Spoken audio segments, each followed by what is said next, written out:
Hi everyone, my name's Leyah Shanks and I'm a positive body image or body confidence campaigner from Scotland. Hi Keely, this is my dog. I run a blog which is called the Body Confidence Revolution, and I started this about a year and a half ago, and it kind of stemmed from my experiences of bullying when I was younger. I was bullied quite young, very very young actually, from pretty much kind of nursery age onwards. Um, and it's something that I blocked out of my mind for a very long time. It's only really been in the last couple of years that I've actually acknowledged that it happened, because I had suppressed it. I think I had either subconsciously or deliberately suppressed it. I just didn't want to think about it. I didn't want to acknowledge that it happened because it's such a traumatic experience, as people who have been through bullying themselves will know and understand. It is not easy. Um, and I basically, when I was being bullied, I would turn to magazines for solace, which, as you can probably appreciate, wasn't the best idea. But being 10, 11, 12, I didn't know what Photoshop was, or how models, what models have to do to in order to be a model and to be a successful model. I wasn't aware that a lot of the girls in the magazines I was reading at the time were probably actually quite ill. And so I would flick through the pages of these magazines and think, what's wrong with me? None of these girls are, have broad shoulders, small waist, and big hips. None of them have, wobbly legs or wobbly arms or wobbly anything. You can see their ribs and you can see their collarbones really excessively. And I would think, where are their stretch marks? Where are their cellulite? Where are the things that a lot of real people have? They didn't have any scars, so I thought, do these girls never fall over? And that's how young and impressionable I was. I didn't have a clue about any of this stuff. So looking through these magazines added to what I was going through. It reinforced everything the bullies told me about myself, that I wasn't good enough, and that I was weird, and that nobody wanted to be my friend, and that I felt like an alien and like an outsider. And to be on your home planet and to feel like that, it's just wrong. It's just wrong on so many levels. And I basically, after feeling like this for such a long time, going to high school was a turning point for me, because obviously I started to grow up and I started to become quite inquisitive about this whole thing that we have with the media and with the fashion industry and with everything relating to body image. I started to research it, and I started to follow people, to follow organisations and charities and people who felt the same as me, that it's okay to be different and it's okay to be real. Um, so when I was round about 17, 18, I started a blog called Peace, Love and Curves, and this blog was basically promoting curvy women, which at the time was what I felt I needed to do to express myself. And I also felt that it was what the public wanted, what everybody else. I felt like that we needed something like this, and obviously at this time I was still quite naive and quite impressionable. And I ran it for a long time, and it got a lot of support and a lot of followers and a lot of people. I got a lot of people emailing me and Facebooking me, telling me that they loved it and they loved what I was doing. But I started to realise that actually I was doing the same thing as the magazines that I followed when I was really young. I was excluding people, and when I realised that, it hit me really hard, because I thought, I've been excluded my whole life. Um, I know how it feels to be excluded. I know how it feels to not be included in things and to be the odd one out, to be the one that's left out deliberately. And fair enough, Peace, Love and Carbs wasn't a massive blog. It wasn't, something, it wasn't like a magazine or something of real public interest or importance. But it still hit me really hard, because I knew how it felt. So I ended up closing Peace, Love and Carbs down, and I created the Body Confidence Revolution. And I've never looked back, because it it's just photographs. It's a collection of photographs and drawings and memes and things like that. Um, but it's purely visual, and I think that a picture can say 1,000 words better than I can.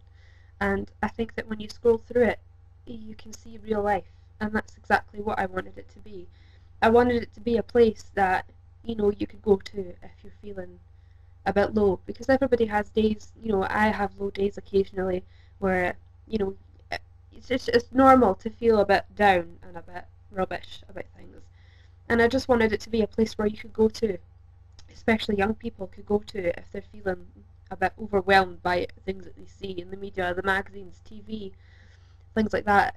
I just wanted it to be an escape and also a place to kind of gather your thoughts about real life, because when you look through magazines and things like that now, it generally is a bit better than it used to be, but there's still a lot of excessive Photoshop use, and there's still a lot of a certain kind of model only being used. I would like to see real women being used in adverts and everything. And in mainstream media, we need to have more people with scars and disabilities, people over 30 as well. We're not all under 30. We're not all young, and we don't. We have wrinkles, we have scars, we have cellulite, and it just frustrates me that we don't see that.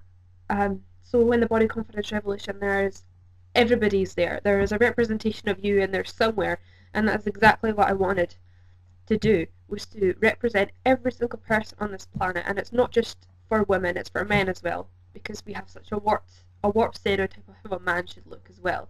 It's ridiculous. So I think with the whole body image topic, it's such a wide topic, and I can't sit here and talk about it in one video because I'll bore you stupid. But it's important to remember that with the media, it's important to question the media, I always think, because when you're young and vulnerable, you don't really have the power to question it because you don't understand what you're questioning.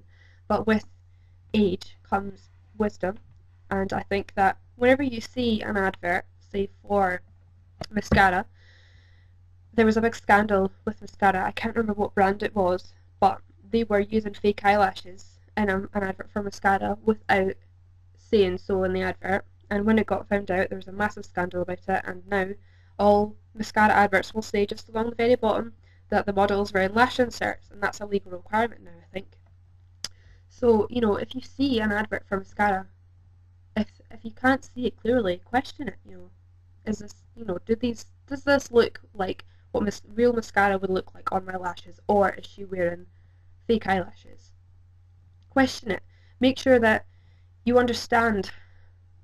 If it makes you feel bad, question it. And I think that that's an important thing. And also, when you see photographs in magazines, is this photoshopped? Does this girl have no scars? Does she have no stretch marks? Does she have no cellulite? Is her skin like that, or is it a lot of makeup, or is it Photoshop? Things like that. Just make sure that you understand what it is that you're looking at, and I find that's really, really helpful. And also, I don't understand why we're still having to reinforce this to people.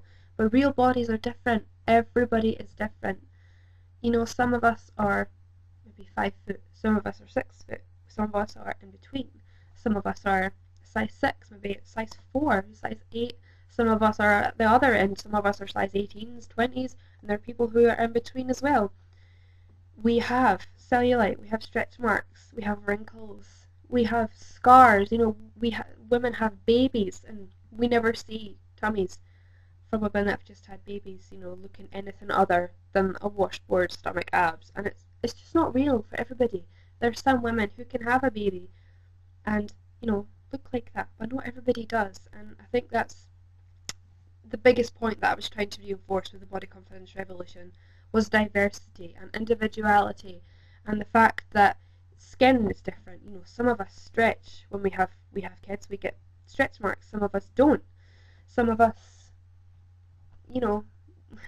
we're all different, and I think that we need to celebrate who we are instead of condemning it and telling people that there's something wrong with each other.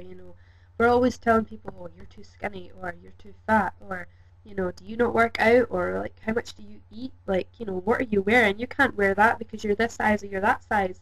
Well, actually, wear what the hell you want is what I say, and just enjoy your body because you only get one. And it's important to love yourself as you are right now, because if you only appreciate yourself when you reach your goal weight, or you know, when you finally become toned and your body looks the way you want it to look because it's the way you've been pressured to feel like you want to look, you're never going to be happy. So just enjoy yourself. Enjoy everything that you are, because your body embodies everything that you are. And it's so important to embrace that. And just love yourself because you deserve it. And be happy.